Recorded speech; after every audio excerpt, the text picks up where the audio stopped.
마가복음 마지막 장에 기록된 예수님의 말씀들 중에는 우리에게 아주 세 가지 중요한 그런 말씀으로 예수님이 정리해 주시는 것을 볼 수가 있습니다.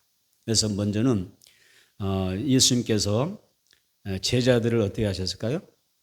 세 가지로 아주 중요하게 이 부활하신 예수님이 이제 말씀 다 정리하시고 사역을 정리하면서 이제 보좌 우편에 올라가시는데, 올라가시기 전에 세 가지 아주 중요한 말씀을 정리해 주셨어요. 첫째가 뭐냐? 예수님은 제자들이 믿음 없는 것을 꾸짖으셨어요. 믿음이 없음을 꾸짖으셨다. 이걸 우리가 생각해 볼 수가 있습니다. 그러면서 예수님은 왜 의심하느냐? 왜 너희가 그렇게 마음이 완악하여 도무지 내가 무슨 말을 하든 말씀을 너희들에게 전해주든 간에 믿지 못하느냐? 그리고 무슨 일을 할 때 너희가 죄음으로 무슨 일을 할 때에 여기에 대하여 믿음으로 나아가지 못하느냐? 그래서 이 믿음을 가지라, 믿음으로 행하라고 하는 꾸짖음이 하나 있었습니다. 두 번째 어떤 내용이냐면 너희는 온 천하에 다니면서 만민에게 복음을 전파하라, 이렇게 말씀하셔요. 그리고 예수님이 마지막으로 자의자들을 향하여 주셨던 말씀이 어떤 거냐면 이런 이야기죠. 온 영혼을 살리고 구원한 일은 이 지구상에 이 땅에서 최고의 아름다운 일이고 선한 일이고 복된 일이다. 이것은 우리 모두에게 주신 사명이다, 이렇게 말씀하십니다. 그리고 여기에서 마지막으로 어떤 이야기를 하시냐면 믿음에 대해서 강조하는 것입니다. 자, 볼까요? 예수님이 첫 번째 뭐라고 하세요? 믿음이 없음을 꾸짖으시고, 두 번째 뭐라고 하셨어요? 온 천에 다니면서 만민에게 복음을 전파하라 하시고, 그리고 다시 한번 믿음을 강조하는 것입니다. 예수님이 이렇게 이 땅을 살아가면서 하나님의 자녀들 살아갈 때 결국은 믿음이라는 것입니다. 믿음으로 살아야 된다. 오직 믿음으로 살아야 된다. 너희가 복음을 전도해도 복음 전도한다 할지라도, 또 주의를 한다 할지라도, 봉사하고 섬긴 일을 한다 할지라도, 너희가 이 땅에서 무엇을 하며 산다 할지라도 뭐가 필요해요? 믿음으로 살라는 것입니다. 이 믿음을 강조하시면서 오늘 본문에서 뭐라고 하셨습니까? 믿는 자들에게는 표적이 따르느니, 이렇게 말씀하는 것을 볼 수가 있습니다. 우리의 신앙과 우리의 인격과 우리의 언어와, 아멘, 우리의 사역과 삶 가운데 믿는 자에게 따라오는 표적이 있게 되기를 주님으로 축복합니다. 첫 번째는 믿는 자에게는 가장 먼저 어떤 표적이 따르냐? 귀신을 쫓아내는 표적이 따라온다 그랬습니다. 귀신은 마귀의 하수입니다. 그래서 소화이죠. 그래서 이 귀신을 향하여 성경은 더러운 귀신이다, 악한 귀신이다, 이렇게 표현했어요. 귀신은 영적인 존재로 실제로 존재하는 것입니다. 그래서 귀신은 우리에게 어느 순간에 내 가정에 틈을 탈 때에 어떤 암흑에게 틈을 타게 되면 귀신은 뭐였어요? 더러운 귀신, 악한 귀신이잖아요. 그 악한 귀신에게 영에 사로잡히게 되면 더러운 일을 하는 거예요. 그 더러운 귀신이니까. 그 영에 사로잡히게 되면 내 삶이 더러워질 수밖에 없어요. 또 그 악한 귀신에게 사로잡히면 내가 악한 삶을 살아갈 수밖에 없어요. 그래서 성경은 더러운 귀신, 악한 귀신, 예수님이 그렇게 귀신을 많이 표현하셨어요. 예수님이 공생에 살아가시면서 귀신을 축사하실 때 더러운 귀신아 떠나가라, 악한 귀신아 떠나가라, 이렇게 선포하셨던 것입니다. 오늘 우리 가정 안에, 우리의 심령 안에 악한 영이 들어옴으로 더러운 삶이 생겨나지 않고, 아멘, 더러운 귀신 들어옴으로 이게 악하고 더러운 일들이 내 삶 가운데 생겨나지 않도록 하나님의 자녀답게 거룩하고 경건하고 구별되고 성결하고 성별한 하나님의 거룩한 자녀로서 살아갈 수 있는 그 은혜가 성령 안에서 우리 모두에게 있게 되기를 주님으로 축복합니다. 그래서 귀신은 이렇게 더러운 귀신, 악한 귀신인데, 이 귀신을 성경 어떻게 또 설명하느냐? 거짓말쟁이라고 했습니다. 귀신은 거짓말쟁이다. 그래서 이 거짓말쟁이는 많은 사람들을 찾아가서, 또 많은 기독교인들을 찾아가서 뭐예요? 역사하면서 틈만 보이면 그 속에 비집고 들어와서 5만 가지 죄를 짓게 만드는 것입니다. 참수하죠. 얼마나 마귀가 거짓말 잘하는 줄 아세요? 그래서 에덴 동산에 아담과 하와가 있었잖아요. 하나님께서 동산 중앙에 선악과를 드시고 이걸 따먹지 말아라. 이 먹는다는 정년 죽으리라. 하나님 앞에서 버림받는다고 해서 말씀하셨고 쫓겨나는 거예요. 분리되는 것을 이야기하셨어요. 영적 분리, 사망이 온다고 하는 것을 하나님께서 말씀해 주셨는데 어느 날 마귀가 악한 영이 더러운 귀신이 찾아오는 것이죠. 하와를 찾아서 뭐랍니까? 하나님이 정말 그렇게 말씀하시더냐? 아니다. 너가 이걸 먹으면 따먹으면 너가 하나님같이 되기 때문에 그걸 하나님이 차단하기 위하여 그렇게 거짓말한 거야. 하나님이 일부러 이렇게 말씀하신 거야. 막 거짓말하고 참수해서 결국 어때요? 보암직하고 먹음직스럽고 탐스럽게 만들어서 받아먹기, 따먹게 하고 그리고 인류가 타락하기 시작하는 거예요. 그래서 마귀는 귀신은요 거짓말쟁이들이에요. 거짓말의 명수인 것입니다. 그래서 우리에게 뭔가가 와서 어떤 속삭임과 어떤 말을 할 때 이것이 정말 하나님의 영적인 음성인가 진리의 말씀인가 마귀가 나에게 와서 거짓말하는가 이걸 분별할 수 있어야 될 줄로 믿습니다. 그래서 마귀가 거짓말쟁이고 우리에게 영적으로 어떤 거짓말을 심어줘서 나로 하여금 하나님 앞에 범죄하게 하고 또 이게 하나님 앞에서 고통을 누리며 살아갈 수밖에 없는 고통받으면서 살 수밖에 없는 그런 삶으로 이끌어가는 것입니다. 그러나 우리가 믿음으로 하나님 앞에 신하고 선포할 때 아무리 강한 귀신이고 뭐 이렇게 악한 귀신 할지라도 하나님의 은혜 안에서는 꼼짝 못하는 것입니다. 예수님으로 한 길로 왔다가 어떻게 7길로 쫓겨날 줄로 믿습니다. 악한 마귀 더러운 귀신은 우리에게 와서 어떻게 사람에게 와서 도둑질하고 죽이고 멸망시키는 존재를 하셨어요. 마귀는 죽이는 것입니다. 도둑질하는 것이죠. 멸망하는 것입니다. 때로는 우리의 물질을 도둑질합니다. 우리의 건강을 도둑질하기도 합니다. 우리의 생명을 단축시키기도 합니다. 욥의 자녀 10자녀는 사탄의 역사로 10자녀가 죽었잖아요. 그래서 마귀는 도둑질하고 죽이고 영혼을 멸망시키고 믿음을 파괴해서 믿음을 파쇄시켜서 우리를 멸망시키는 것이 마귀 일입니다. 요한복음 10장 10절에 도둑이 오는 것은 도둑은 악한 영을 이야기하거든요. 도둑이 오는 것은 도둑질하고 죽이고 멸망시키는 것뿐이요. 내가 온 것은 예수님이 우리에게 오신 것은 생명을 얻게 하고 더 풍성히 하나님의 의를 얻게 하려 하심이라. 아멘. 그런 하나님의 약속들이 있는 것입니다. 그래서 나에게 누가 오느냐가 중요합니다. 마귀가 내 곁에 오느냐, 더러운 귀신이 내 가정에 오느냐, 아니면 예수님이 오시느냐, 보혜사 성령이 내 가정에 오시느냐 다른 것입니다. 그 내용과 삶의 결과는 전혀 다른 결과입니다. 오늘 나와 여러분의 심령 안에 우리 가정 안에 우리 교회 안에 악한 영은 틈타지 못하고 오직 성령으로 충만하기를 바라고 예수가 충만해지는 그런 역사가 있게 되기를 주의 이름으로 축원합니다. 예수님 우리에게 주신 생명과 그 믿음을 보존하려고 하면은 항상 우리는 어떻게 해야 돼요? 은혜 아래 살아야 되는 것이고 그리고 하나님 앞에서 어떻게 살아야 됩니까? 성령의 권능을 받아 살아가야 됩니다. 그리고 하나님의 전신갑주로 무장하고요. 예수님으로 악한 더러운 영들을 귀신을 제어하고 쫓아내는 그런 삶이 필요합니다. 사탄의 공격이 얼마나 무섭습니까? 우리가 영적으로 무장하면 아무것도 무섭지 않는데 영적으로 무장되지 않는 삶은 이게 무서운 거거든요. 다시 한번 영적으로 무장하면 아무리 악한 귀신도 무섭지 않다. 그런데 내가 무장되자면 무서운 거 존재예요. 무장하면 예수로 말씀으로 성령 무장한 사람은 그 아무 존재도 아무 가치 없는 존재지만은 무장되지 못하면 무서운 존재란 말이에요. 이거 아셔야 돼요. 그래서 성경에 보니까 사탄의 공격으로 욥이라고 하는 사람이 있었잖아요. 욥이 사탄의 공격을 받습니다. 사탄의 공격을 욥이 받았는데 그 어떤 일이 있었어요? 자, 마귀가 사탄이 욥의 가정을 공격했습니다. 그래서 욥이 10남매가 죽임을 당했잖아요. 사탄의 공격으로 10남매가 죽었습니다. 또 사탄의 공격으로 어떤 일이 있었습니까? 모든 재산을 하루아침에 다 뺏겼습니다. 강도가 와서 다 재물을 빼앗아가 버립니다. 하루아침에 모든 재물을 잃어버렸습니다. 사탄의 역사예요. 사탄이 또 공격을 합니다. 무슨 공격이었습니까?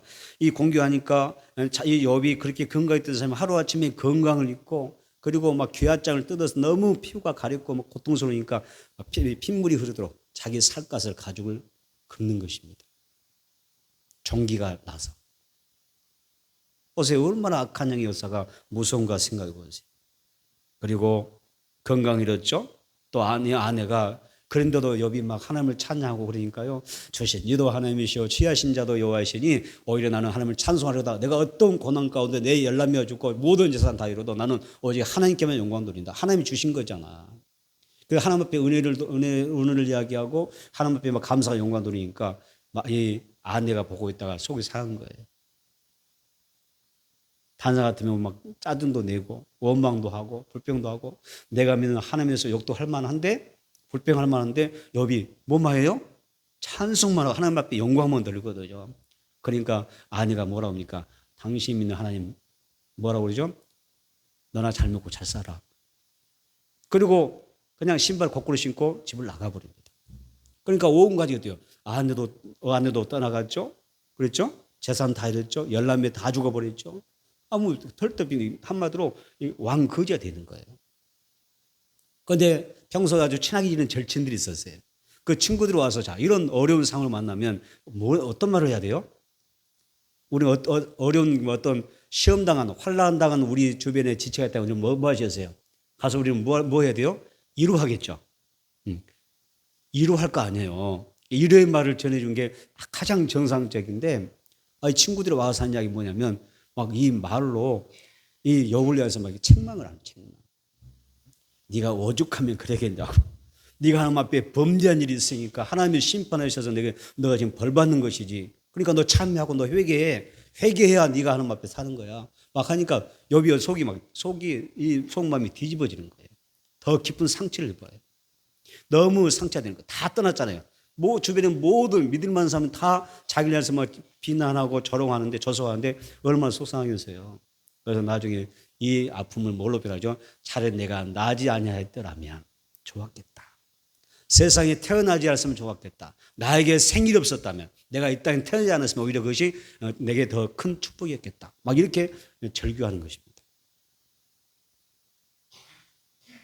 중요한 것은 마귀가 욥을 찾아와서 어때요? 태간 백성의 집을 무너뜨렸어요. 자녀들을 무너뜨렸어요. 그의 산업을 다 무너뜨렸어요. 그죠? 재물을 다 무너뜨렸어요. 건강도 다 잃게 만들었어요. 인간관계 하루아침에 다 무너뜨려 버렸어요. 그래서 욥은 하나도 뭔가 남아있지 않아요. 여러분 사탄이 틈을 타면 정말 고통스럽고 불행해질 수가 있습니다. 더러운 귀신이 역사하면 내 가정이 불행일 수가 있는 것입니다. 따라서 우리는 내 가정이 평안하기 위해서 행복하기 위해서 하면 내 가정을 정말 영적으로 지켜내기 위해서 불행을 맛보게 하지 않기 위해서 뭐 해야 돼요? 성령으로 무장하고 말씀으로 무장하고 예수님의 그 능력과 권수를 무장하여 원수 마귀를 쫓아내야 될 줄 믿습니다. 쫓아내야 되는 것입니다. 내 가정 떠나가라. 내 가정에 근심과 염려를 가져다주는 질병과 재난과 어떤 어려움을 가져다주는 어둠의 세력을 향하여 선포하고 명령하는 그런 우리가 신앙생활을 해야 되는 것입니다. 그래야 사는 것입니다. 여러분 안타깝게도 많은 사람이 참 자기가 섬기는 그 불행을 가져다 오는 그 섬김에 대해서 섬기는 거예요. 자기가 지금 자기에게 불행을 가져다 주는 어떤 줄 뭐였어요? 우상과 더러운 귀신이 불행을 가져다 주잖아요. 그런데 오늘날 이 시대에는 자기 인생의 불행을 가져다 주는 또 내 삶의 가장 큰 불행을 가져다 주는 그 대상을 섬긴단 말이에요. 섬긴다 그 말입니다.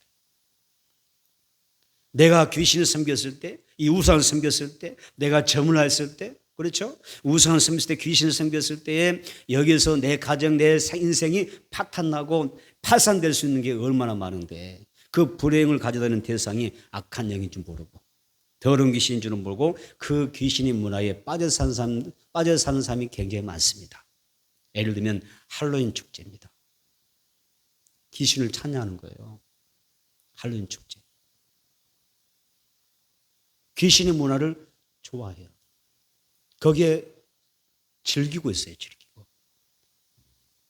내 인생에 불행을 가져다는 그렇죠? 내 삶에 불행을 가져다 줄 수 있는 그 더러운 귀신의 문화를 섬기고 있는 거예요. 즐기고 축제하고 있다 그 말이에요. 퀴어 문화 축제. 할로윈 뭐에도 키워 문화잖아요. 축제잖아요. 자, 이것은 다 더러운 귀신의 역사예요. 악한 영의 역사입니다. 저는요, 우리의 자녀들이 이런 문화, 귀신의 문화에 젖어들지 않기를 원해요. 내 사랑하는 자녀, 나의 후손들은 정상적으로 남녀가 만나 서로 사랑하고 결혼할 수 있게 되기를 축복합니다. 정상적인 결혼 생활이 이루어지기를 축복합니다. 어둠의 역사는요, 심각해요. 그런데 이 시대가 그렇게 지금 돼가고 있어요. 그 악한 영의 역사를 그대로 받아들이고 있어요. 그것을 미화시키잖아요. 미화시키잖아요. 그것도 하나의 문화로 포장을 하잖아요. 그죠? 문화로 포장하잖아요. 그런데 이건 영적인 세계이기 때문에 다 그걸 받아들이고 초청하는 거예요. 받아들이는 것입니다. 그래서 우리의 다음 세대가 말씀으로 양육받고, 아멘, 성령으로 양육받아서 여러분 말씀 안에서 잘 자랄 수 있도록 그렇게 우리가 신앙 지도해야 될 줄 믿습니다. 내 가정에 성적 타락이 일어나지 않기를 축복합니다. 아멘.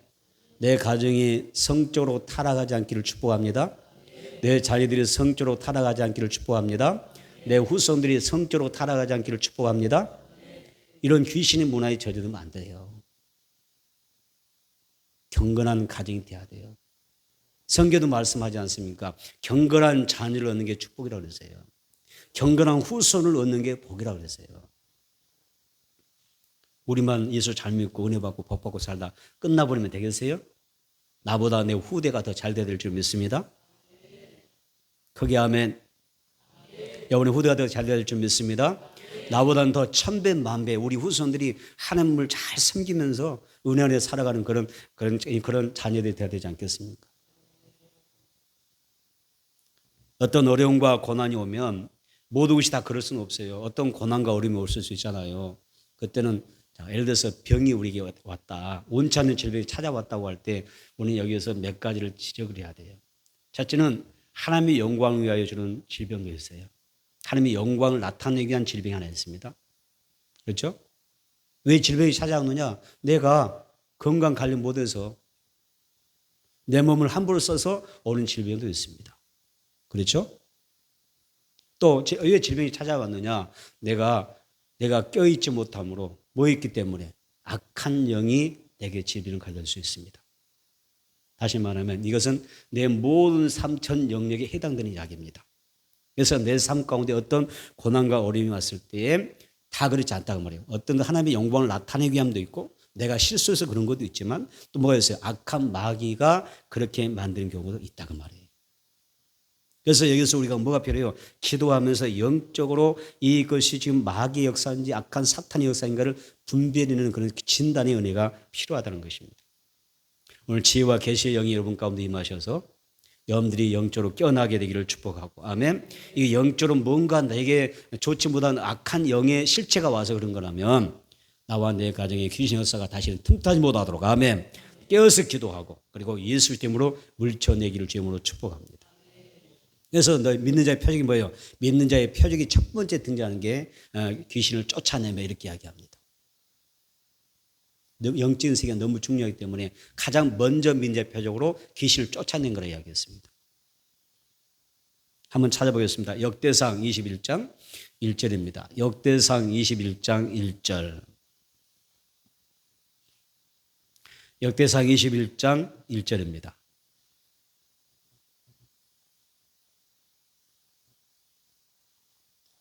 역대상 21장 1절 시작. 사탄이 일어나 이스라엘을 대적하고 다윗을 충동하여 이스라엘을 개수하게 하니라. 밑줄 그으세요. 사탄, 악한 영, 더러운 귀신 그런 존재들이잖아요. 사탄이 일어나서 누굴 대적합니까? 하나님의 택한 이스라엘 민족을 대적합니다. 그렇죠. 분명히 대적하죠. 사탄이 일어나 하나님의 백성을 대적하는 것입니다. 공격하는 것입니다. 그 다음에 뭐라고 했습니까? 또 밑줄 그으세요. 다윗을 충동하여 밑줄 그으세요. 사탄이 일어나서 다윗의 마음을 충동질시켰다 그랬습니다. 이게 마귀 한 일입니다. 우리는 그냥 아무렇지 않게 살잖아요. 그냥 내 생각이고 내 마음이고 내 판단이고 막 그런 마음을 살자, 내 주장이고 그런 생각 많이 하고 살잖아요. 그렇죠? 그렇지 않습니까? 우리가 영적인 그 세계를 존재를 모르면 아마 여러분 그렇게 살 거예요. 무슨 생각보다 다 내 생각인 줄 알고 무슨 마음만 먹어도 다 내 마음인 줄 알고 그러죠? 여러분들 뭔가 행동할 때 이거 다 내 행동이야 이렇게만 생각하잖아요. 근데 사실은 악한 영에 의해서 그렇게 하고 있는 거라면 어떻게 하실 거예요? 성경 말씀을잖아요. 오늘 역대사 21장 1절 보니까 그러잖아요. 사탄이 일어나서 이스라엘 민족을 대적하잖아요. 공격하잖아요. 그리고 다윗의 마음을 사탄이 충동질하잖아요. 그래서 뭔가 나쁜 짓을 하게 만들잖아요. 그렇죠? 그래서 여기에 보게 되면 사탄이 하나님의 이 다윗을 마음에 충동질시켜서 하나님의 뜻에 정면 대치하는 그런 잘못된 길을 가게 만듭니다. 다윗은 나라가 평강해지고 나라가 부국 강병의 나라가 되니까 사람이 왕이 되면 그러잖아요. 나라가 자기가 왕이 돼서 막 하니까 나라가 잘 되고 부강한 나라가 되고 막 나라가 평안해지면 뭐예요? 자기 업적을 따진단 말이에요. 다 내가 잘해서 정치를 잘해서 선정을 잘하여 이렇게 되는 거라고 그렇게 평가되지 않겠어요? 다시 그런 마음이 딱 들어가는 거예요. 사실 모든 것이 하나님의 은혜인데 은혜로 그렇게 되어진 것인데 그렇죠? 하나님의 은혜로 안정되고 평안하고 부강한 나라가 된 것인데 그래서 하나님께만 영광을 올려드려야 되는데 그렇죠? 그런데 다시 무슨 마음도요? 하나님의 은혜를 잘하는 것이 아니라 내가 이렇게 이루었다. 이런 업적 자랑을 하고 싶은 마음이 싹 들어오는 거예요. 다윗의 마음에 뭐가 들어요? 교만이 싹 밀고 들어오는 것입니다. 이것은 누가 봤어요? 마귀가 보는 거예요.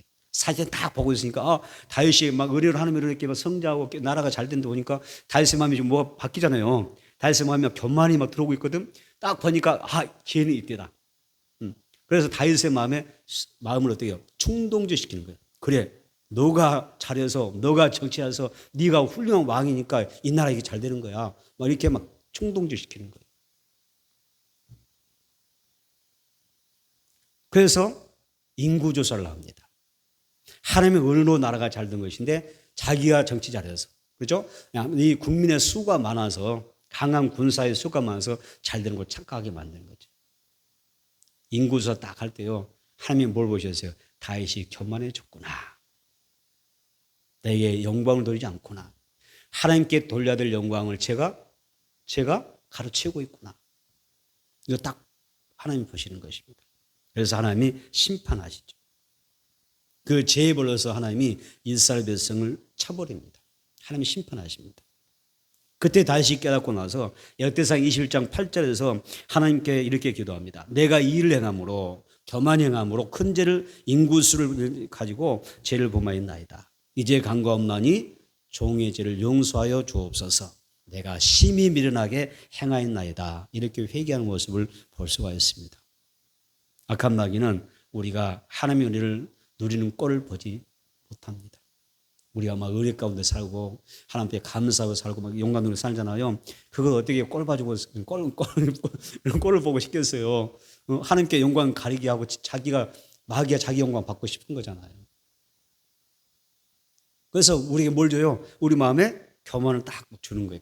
교만을. 그래서 저번부터 우리 교만이라 겸손해야 된다. 첫째도 겸손, 두 번째 겸손, 세 번째 겸손이다. 겸손은 뭐였어요? 미덕의 바구니다. 뭐 이렇게 제가 말씀드렸잖아요. 어떤 사람의 말을 인용해서 이야기했지 않습니까? 교만하면 마귀가 곁에 와요. 다윗의 마음을 충동질하듯이 그래 네가 잘나서 좀 사는 거야. 그 사람이 어떻게 그런 마음을 가진 사람 앞에 예배하고 하나님 앞에 기도하고 하나님 앞에 영광을 살겠습니까? 내 힘, 내 능력으로 잘 살고 있는데. 따습니다. 우리는 오직 은혜로 삽니다. 은혜로 살아왔습니다. 앞으로도 은혜로 살아갈 것입니다. 아멘. 그 겸손을 가져야 마귀가 역사하지 못한단 말이에요. 교만한 순간 내 마음은 충동질을 당할 수밖에 없어요.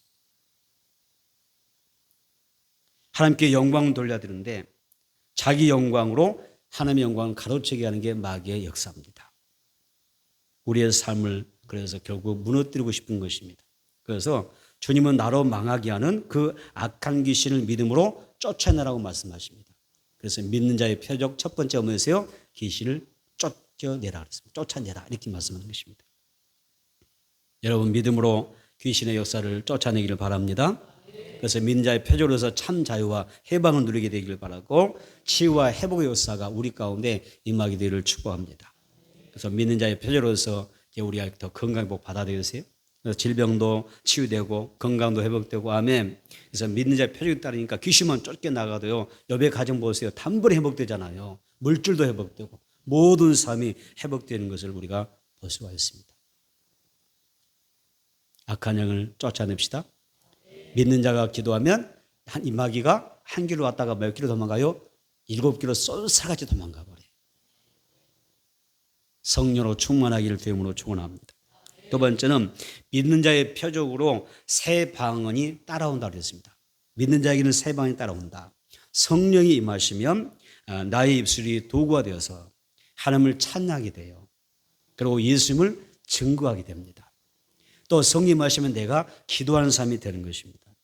초대교회가 방언 은사를 받았을 때 여러분 어떤 일이 일어났을까요? 베드로가 성령 충만하니까 그 입이 확 방언의 은사가 임하니까 어때요? 언어가 터져 나오잖아요. 그러면서 복음을 전할 때 수많은 사람이 예수를 믿게 되고 구원받는 역사를 여러분들이 보고 있습니다. 예수님은 왜 방언을 믿는 자의 표적 두 번째로 말씀하셨을까요? 방언 그 자체가 너무 소중하다는 거예요. 놀라운 것이 방언이잖아요. 여러분 성령의 능력으로 나의 의지와는 상관없이 내 혀가 꼬부라지면서 내 혀가 움직이면서 또 다른 능력 하나님의 어떤 초자연적인 능력에 의하여 내 혀가 움직이면서 스스로 어떤 말이 내 입에서 발성으로 터져나온다고 한번 생각해 보세요. 신비롭지 않아요? 놀랍지 않습니까? 나의 의지와는 상관이 없어요. 방언이. 그렇죠? 나의 의지와는 상관없이 내 입에서 믿는 자에게 따라오는 방언인데 나도 모르는 또 다른 언어가 터져나온 거예요.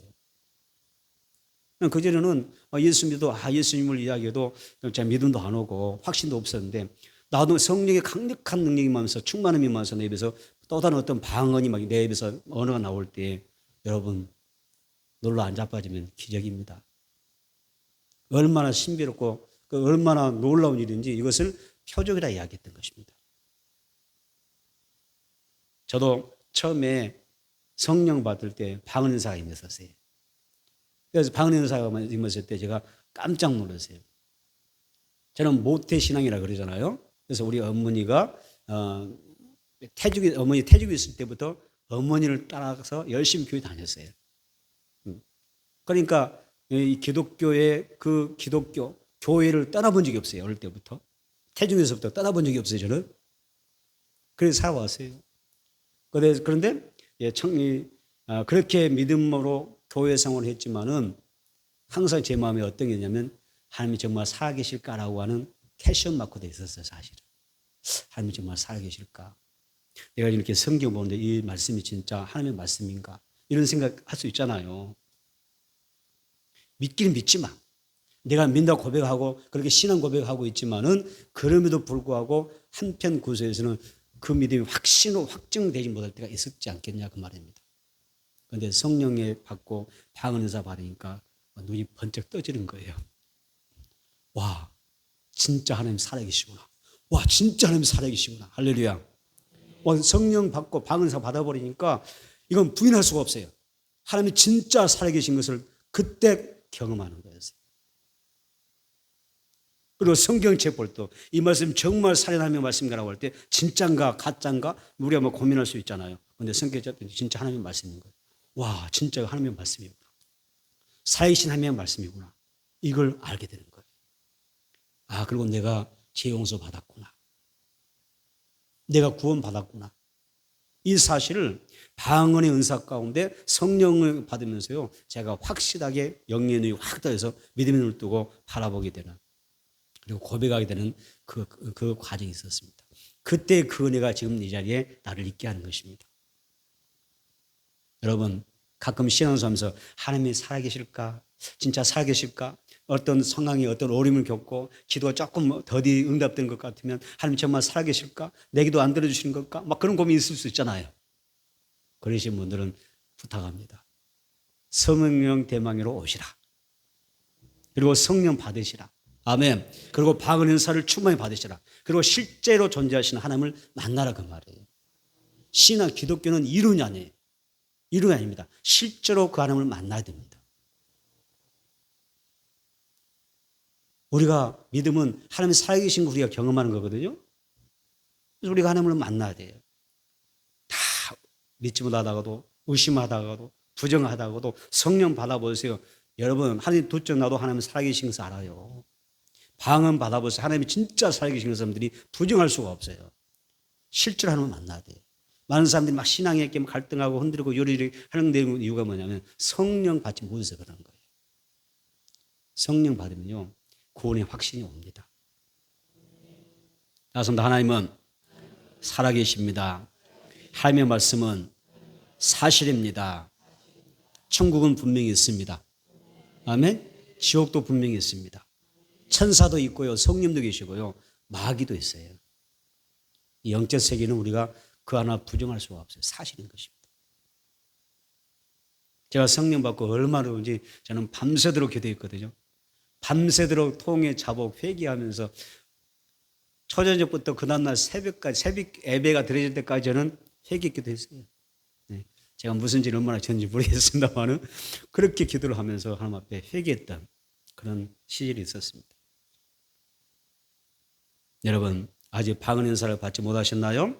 성령 충만 달라고 기도하십시오. 그리고 살아계신 하나님 실제로 만나십시오. 방언은 하나님 나라의 언어입니다. 그리고 기도의 언어입니다. 새 방언이란 어떤 이야기냐면 성령이 임재하실 때, 성령 내가 충만했을 때 하나님이시는 영적 언어를 갖게 된다는 뜻입니다. 방언은요, 방언으로 기도하는 사람은 마귀의 사슬을 단번에 끌어낼 수가 있습니다. 하나님의 역사를 일으켜내는 것도 방언의 능력인 줄로 믿습니다.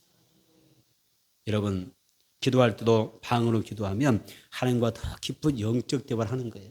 평소 우리가 막 기도할 때 기도줄을 잡히지 않는 경우 있잖아요. 기도하다가 기도줄이 안 잡혀서 기도 못 하겠어요. 기도만 하려고 하면 이 생각 저 생각 나서 도무지 기도에 줄이 잡히지 않아요. 그런 경우 있어요 없어요? 있잖아요. 그때는 방언으로 쭉 방언 기도해 보세요. 기도줄이 확 잡힐 거예요. 그리고 영적으로 깊은 여러분 은혜 안에 들어가서 하나님과 깊은 대화 교제를 나누게 될 것입니다. 방언의 은사, 성령의 은혜 안에 살게 되면 여러분의 신앙과 그 생활에 있어서 더 풍성해지고 아름다운 결과를 얻게 될 것입니다. 그리고 믿는 자에게는 표적에 따르니 새 방언을 말하라 그랬지 않습니까? 성령 받으면 방언의 은사가 말하게 되면 우리 언어가 바뀌어지기 시작하는 거예요. 바뀌어지기 시작한다. 부정적인 말 대신에 무슨 말로 바뀌어요? 긍정적인 언어가 나오기를 시작해요. 어제만 해도 막 부정적인 말을 잘했는데 성령 받고 방언 은사 받고 나니까 말이 나도 보니까 막 바뀌어져. 원래 그런 사람이 아니었는데 말도 거치고 욕도 잘했는데 방언 은사 받고 나니까 말이 막 예뻐지고요. 말한 게 하나하나가 그렇게 좋을 수가 없어요. 언어가 바뀌는 것입니다. 그래서 긍정적이고 생산적이고 적극적이고 그리고 미래가 있는 애언적인 언어가 터져나오고요. 창조적인 그런 언어들이 내 입에서 나오는 것을 경험하게 됩니다. 여러분 이왕이면 우리 언어가 축복의 언어가 되면 얼마나 좋을까요? 민다의 표적으로 새 방언 받고 여러분 새 방언의 은혜가 임하게 되기를 축복합니다. 그다음에 세 번째 믿는 자에게 따른 표적이 있는데 그게 뭐냐면 뱀을 집을 수 있다라고 하셨습니다. 다섯 합니다. 믿는 자의 표적 뱀을 짚는다. 이런 말씀이 있어요. 믿는 자에게는 뱀을 짚는다. 자, 뱀이라고 하는 것은 여기에서 상기적 의미가 있는 거거든요. 악한 영을 이야기하는 것입니다. 사탄을 이야기하는 것입니다. 그래서 믿는 자는 뱀을 집을 수 있는 능력이 있다. 이런 표적이 있다고 이야기합니다. 뱀을 집어 여러분 있잖아요. 그 땅꾼들 있잖아요. 우리는 무서워서 못 가. 독사 같은 나타나면 도망가 버려요. 물리면 죽을수록 나 살려 도망가잖아요. 그렇죠? 여러분도 안 도망가시죠? 땅꾼들 어때요? 땅꾼들은 알아요. 딱 뱀을 잡고 그냥 꼬리도 잡지만은 진짜 전문가들은 그래도 독사 막 킹코브라도 그냥 가서 머리 탁 잡아 머리 딱 이렇게 잡아버려 머리 탁 잡아. 꼼짝 못해 뱀. 안 그러던가요? 그래서 이 뱀을 짚는다. 한마디로 영적인 전문가가 되는 건데 원수 마귀를 제어하는 능력을 받는다는 뜻이단 말이에요. 바울 일행이 있어요. 바울 일행이 이 배를 타고 가다가 큰 풍랑 만나서 배가 파손돼 버렸어요. 그래서 가까스로 어디로 그들이 그 파도에 밀려서 이 배의 널빤지 같은 거 있잖아요. 파손되면서 있는 그런 거 타고 일행이 어디로 올라가냐면 한 섬이 있어서 갔어요. 멜리데 섬이라고 하는 곳에 그들이 표류하다가 거기에 상륙하게 됩니다. 그래서 원주민을 만나서 이제 날이 추우니까 너무 추위가 있다 보니까 나무를 이게 긁어 모아서 나무 긁어 모아서 나무를 불 지피려고 그랬는데 바울이 너무 추우니까 나무 덤불을 갖다 잡은 거예요. 집어서 이 불 속에 딱 집어넣는데 그 덤불 속에 있는 독사가 딱 한 마리 있었네. 독사가 뭐였을까요? 바울의 손을 딱 물어버렸어요. 뭐 지금 시대야 뭐 독도 풀 수 있는 그런 주사도 있고 그러지만은 바울 시대에 그건 뭐가 있었겠어요? 독사에 물리면 그냥 죽는 거, 독이 퍼져 죽는 거죠. 그래서 원주민이 생각할 때, 저 사람이 지금 또 독사에 물렸으니까 어떤 신에게 엄청난 죽을 죄를 짓는가 보다. 그 사람이 그 벌에 대한 심판으로 독사로 하여금 이 바울을 물게 하고 이제 얼마 안 있으면 이 바울이 죽을 것이다. 죄 짓고 지금 벌 받아 죽는다고 생각하고 있었어요. 원주민들이 딱 보고 있어요. 근데 시간이 가는데 바울이 멀쩡하게 살아있는 거예요. 멀쩡한 거예요. 독사에 물렸는데도 아무렇잖아. 독사 딱 무니까 털털해서 그냥 불속에 집어 던져 넣어버렸는데 멀쩡한 거예요. 시간이 지나도 가만히 멀쩡하니까 원주민이 또 뭐라고 생각하냐면 저 사람은 사람이 아닌가 보다. 사람이라면 진작 독이 퍼져서 죽었을 텐데 살아있는 거 보니까 이 사람은 신이다. 신이 우리 가운데 오셨다. 이렇게 생각하는 거예요. 그래서 이 바울이 여기에서 무슨 일이에요? 여기서 신이다라고 신이라고 하면 신이 우리에게 오셨다라고 하니까 이게 사울이 제어를 하면서 뭐 합니까? 여기에서 그 계기를 통해서 복음을 전합니다. 예수를 전하니까 많은 예수 그리스도를 전하고 그리고 그 원주민의 추장이 아들이 있었는데 그 아버지를 기도해서 낫게 줍니다. 그러니까 그 지역에 막 원주민들이 몰려와서 병자들이 몰려와서 바울이 안수해 줄 때 마른 병자가 고침을 받게 됐죠. 자, 무슨 독에 마실지라도 하면 무슨 독사에 물린다 할지라도 믿음의 사람은 그것다 또 실험을 해보지 마세요. 우연적인 사건이지 일부러 그런 거 하나님이 시험하는 거거든. 독사에게 해도 죽는다고 해서 독사구리 손 딱 치면 물면 죽어요. 무슨 독을 마실지라도 정말 우리가 영전함의 보호 안에 하나님의 그 귀한 은혜 안에 사는 사람들은 독사에 물려도 바울은 살아서 죽었어요. 살았다 그 말이에요. 무슨 독을 마실지라도 해를 받지 않는 거예요. 이것이 믿는 자의 표적인 것입니다. 여러분, 여기에서 수많은 병자를 고친 사역을 했는데 이것이 뭐냐? 뱀을 짚는 믿는 자의 표적이었던 것입니다. 바울이 뱀에게 물렸지만 뱀의 독도 바울의 몸을 침투할 수 없었고 생명을 빼앗아갈 수가 없었습니다. 그래서 이것을 우리는 참으로 귀한 하나님의 은혜라고 이야기하는 것이죠. 그런데 바울이 물린 뱀보다 더 무서운 뱀에 물리는 사람들이 있습니다. 바울이 물렸던 독사보다 더 무서운 뱀이 뭐죠? 원수 마귀입니다. 그래서 성경에는 원수 마귀를 옛뱀이라고도 그러고 용이라고도 그러고요. 사탄 마귀 이렇게 표현도 합니다. 그래서 뱀은 거짓말하는 원수 마귀죠. 사탄은 모든 거짓의 압이라고 그랬었죠. 사탄은 아담과 하와를 껴서 하나님을 반역하게 하고 불순종하게 만들고 선악과를 따먹게 하여 인류를 타락하게 만들었던 장군입니다. 옛뱀으로 불리는 이 원수 마귀는 지금도 끊임없이 우리 곁에 와서 거짓말하고 나를 속이고 나로 하여금 멸망시키려고 하고 있다고 하는 것을 잊어서는 안 됩니다. 어떤 생각, 어떤 동기에 의해서 어떤 결정적인 상황에 여러분들이 잘못 판단하는 것들 원수 마귀의 사탄이 역사할 수가 있습니다. 따라서 믿는 자에게 따른 표적으로서 뱀을 진다고 하는 것은 사탄의 어떤 이 유혹에 회복되지 않냐고 거짓에 현혹되지 않냐고 진리의 말씀에 굳게 서 있는 삶을 이야기하는 것입니다. 어떤 사람들이 말합니다. 잘 먹고 잘 입고 잘 사다 죽으면 그것이 끝이지. 여러분도 그러지 않아요? 잘 먹고 잘 사다 죽으면 끝이야. 인생이 그렇게 끝나는 거야. 이렇게 말하는 사람이 혹시 여러분 가운데 있으면 빨리 깨어나기를 주님으로 축복합니다. 아니 예수 믿는 사람들이 그래도 신앙이 연주인 사람이 그렇게 그 정도 되면 안 되죠. 근데 우리가 예수 믿는 사람들이 잘 먹고 잘 먹고 잘 살다가 그냥 누리고 살다가 죽으면 우리 인생 끝이야. 뭐 인생에 뭐 별거 있어? 여러분 그것은 예수 믿는 사람 아니에요. 하나님의 말씀을 믿는 사람들 아닙니다. 세상 사람들 하는 소리입니다. 또 어떤 사람은 그렇게 뭐 예수 믿는데 그렇게 열심히야. 교회로 그냥 열심히 다니면 모여서 신앙생활 적당히 하는 거야. 그게 좋은 거야. 복이 좋은 거야. 막 이런 게 있잖아요. 속지 말라. 속지 마세요.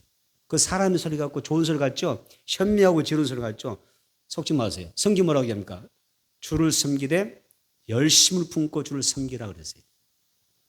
게으르지 말고 부지런하여 주 너희 하나님을 사랑하고 섬기라 이렇게 이야기합니다. 주일하라고 이렇게 이야기합니다. 사탄의 소리, 그 속삭임에 넘어가면 안 된다 그 말이에요. 성경의 십자의 도가 멸망한 자에게 미련하게 보인다고 그랬죠. 그러나 구원은 우리에게는 뭐가 돼요? 하나님의 능력이 되는 줄로 믿습니다. 이렇게 달라집니다. 성령으로 인도가 받는 사람과 악한 마귀의 그 거짓말에 속는 사람하고 속삭이는 소리를 듣는 사람은 전혀 다른 겁니다.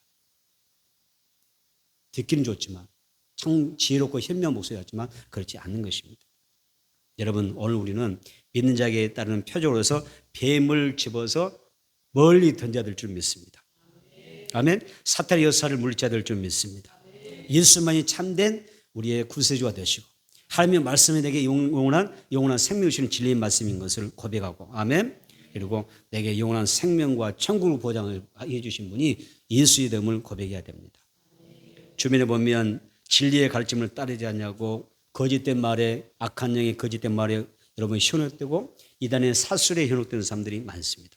우리는 그 뱀을 집어내야 되는 것입니다. 그리고 멀리 던져버려야 돼요. 그래서 할 수만 있으면 바울처럼 불태워버리시기 바랍니다. 아멘. 쫓아내야 되죠. 요한복음 14장 6절에 예수께서 이르시되 내가 곧 길이요 진리요 생명이니 나로 말미암지 않고는 아버지께로 올 자가 없느니라 이렇게 말씀하십니다. 그래서 예수 모시고 있으면 마귀의 거짓말을 깨달을 수가 있어요.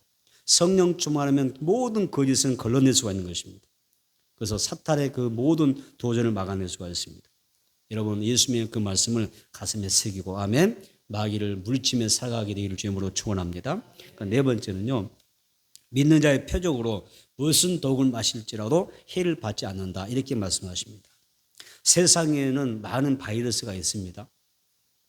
많은 바이러스가 있고요. 많은 그런 악한 사상도 많이 있습니다. 또 많은 사람들이 코로나가 어느 정도 제껴졌지만은 그래도 지금도 코로나에 대해서 염려하는 부분도 좀 있습니다. 또 후쿠시마 오염수로 인해서 많은 사람들이 염려하고 전 세계민들 가운데는 염려하는 사람도 사실 있는 게 사실입니다. 그런데 염려될 수도 있지만 그렇다 우리가 뭐 시험해 볼 필요는 없습니다만은 중요한 법이세요. 중요한 것은 우리는 하나님의 자녀들은 믿는 자 속에는 항체가 있습니다. 어떤 독을 마시더라도 해소될 수 있는 항체가 있는 것입니다. 믿음의 항체가 있는 것입니다. 그런 형성됩니다.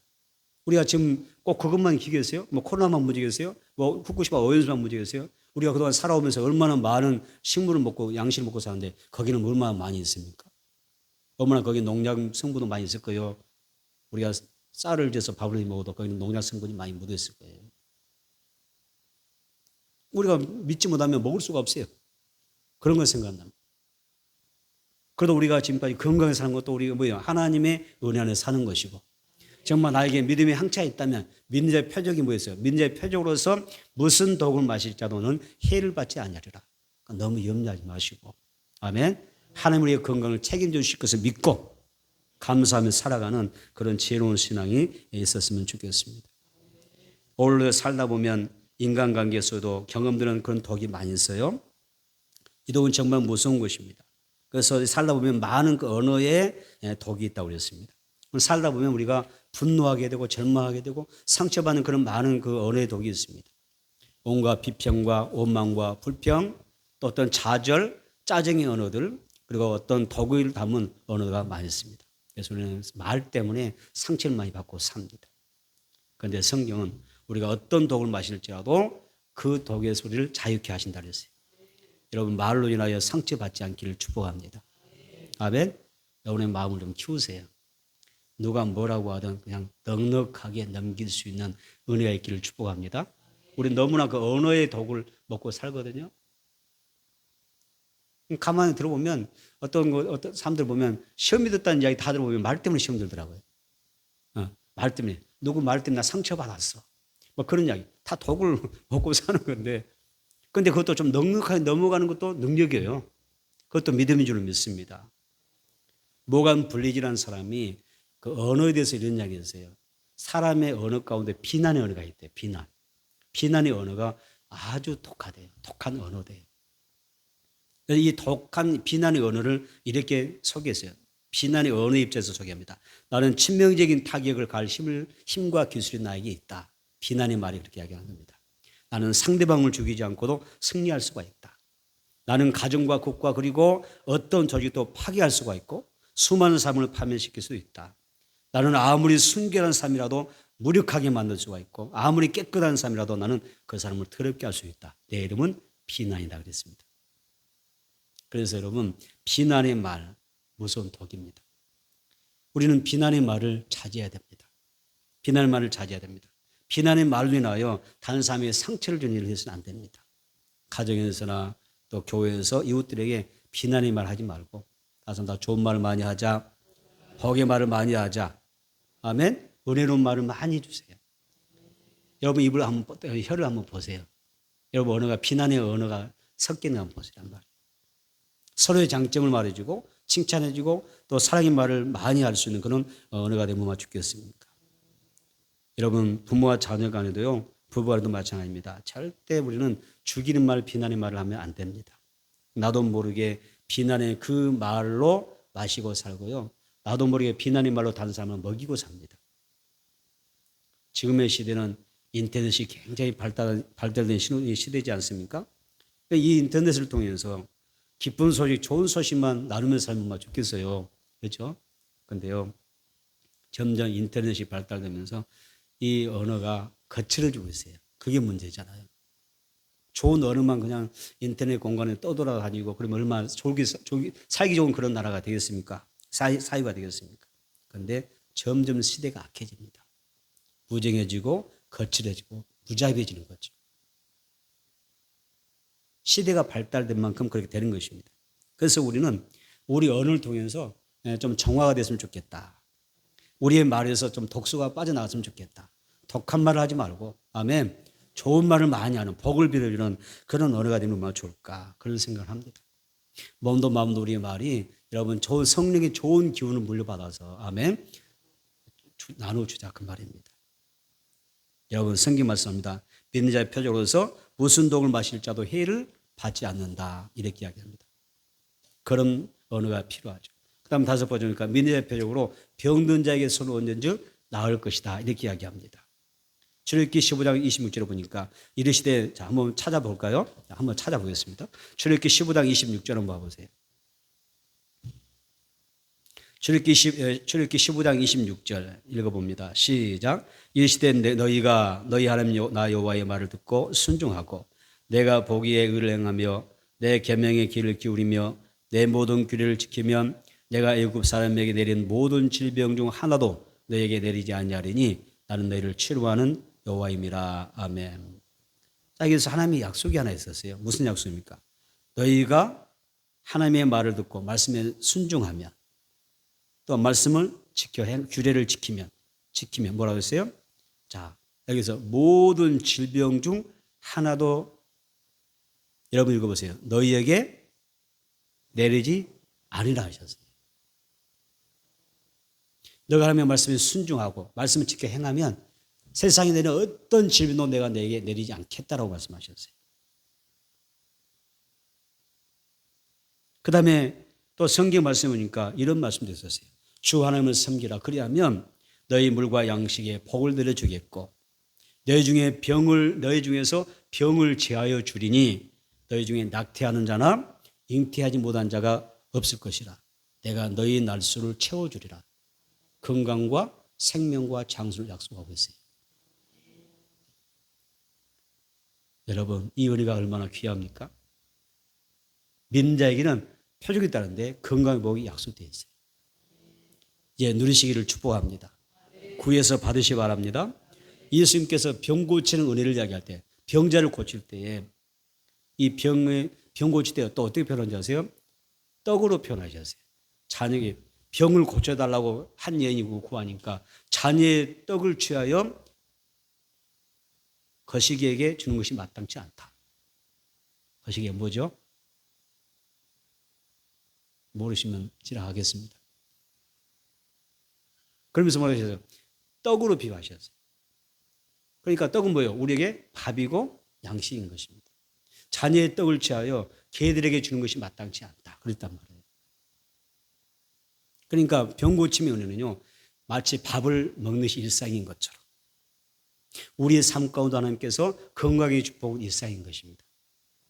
그래서 늘 기도해서 늘 건강을 유지하고 건강의 복을 받고, 질병인 사람은 기도해서 병을 고침받고, 정말 이 병은 고침받을 수 있을까? 안 될 거야, 안 될 거야 그러지 말고, 자녀의 떡으로 병 고침을 비유해 주셨듯이 하나님 앞에 내가 건강의 복을 받는 것도 일상이구나. 믿으면 쉽게 되어지는 거구나. 누릴 수 있는 축복인 것을 기억을 하셔서 여러분 받아 누리는 우리가 있게 되기를 축복합니다. 마태복음 4장 23절 24절에서 예수께서 온 갈릴리에 두루다니사 그들의 회당에서 가르치시며 천국 복음을 전파하시며 백성 중에 모든 병과 모든 약한 것을 고치시니 그의 소문이 온 수레에 퍼진지라. 사람들의 모든 앓는 자 곧 각종 병에 걸려서 고통당하는 자, 귀신 들린 자, 간질하는 자, 중풍병자들을 데려오니 그들을 고치시더라. 이렇게 말씀합니다. 그래서 예수님이 천국 복음을 전파하시고 난 다음에 곧장 행하신 게 뭐냐면 악한 영을 축사하시고요, 귀신을 쫓아내시고, 그리고 뭐였어요? 모든 병을 고치는 것이었습니다. 그래서 예수님의 모든 병과 모든 약한 것을 고쳐주신 것이 하나님의 은혜였잖아요. 그래서 우리는 이 은혜를 누려야 되죠. 다시 한번 모든 믿는 자에게 따르는 표적은, 다시 한번 믿는 자에게 따르는 표적은 병 고침 받는 것이다. 여러분 건강의 복이 임하기를 주의 이름으로 축원합니다. 그래서 하나님은 우리가 영혼이 잘 되고 육체가 강건하고 범사가 잘 되는 그런 삶을 살기를 바라셔요. 그래서 혹시나 여러분들이 몸이 피곤하고 몸이 아프고 힘드신 부분이 있으면 걱정하지 말고, 아멘. 하나님 뜻이 아니니까, 내게 복 주기를 원하시니까 주 앞에 나가서 기도해서 우리 건강의 복을 받아서 복되게 살아가는 그런 주인공들이 되기를 주의 이름으로 축원합니다. 성경은 믿음의 기도는 병든 자를 구원하리니 그를 일으키시라. 야고보서 5장 15절에서 말씀하고 있습니다. 여러분 우리가 은혜 가운데 승리하기를, 또 민자의 표적 가운데 복되게 사시기를 주의 이름으로 축원합니다. 말씀을 정리하겠습니다. 자, 오늘부터 우리의 신앙과 삶, 우리 사역 가운데 믿는 자의 표적이 따라오기를 축복합니다. 오늘 본문의 그 표적만 따라도 우리 여러분 살만하지 않겠어요? 인생이 살만하지 않겠습니까? 예수님으로 귀신을 쫓아내세요. 아멘. 귀신의 문화에 젖어들지 마세요. 세상 문화 좋을 수도 있지만 영적으로 잘 분별하면서 내 가정과 자녀를 지켜나가는 것도 복인 줄 믿습니다. 더러운 영, 악한 영에 뱀의 머리를 집어서 저 머리 던져버리세요. 내 가정에서 던져버리고 우리의 삶의 현장 가운데 던져버리세요. 그러면 평안이 말 줄 믿습니다. 무슨 독을 마시라도 염려하지 마세요. 우리는 그동안 많은, 나도 모르게 알게 모르게 많은 독에 노출되어 있어요. 그렇죠? 농약 성분도 많이 따져놓고 많을 거예요. 그러나 지금까지 살아온 것도 하나님 은혜인데 앞으로 하나님이 더 건강의 복을 주실 줄 믿습니다. 믿는 자에 따르는 복의 약속이죠. 또 우리가 살면서 많은 비난의 언어, 이 독한 언어로 마시며 살아왔습니다.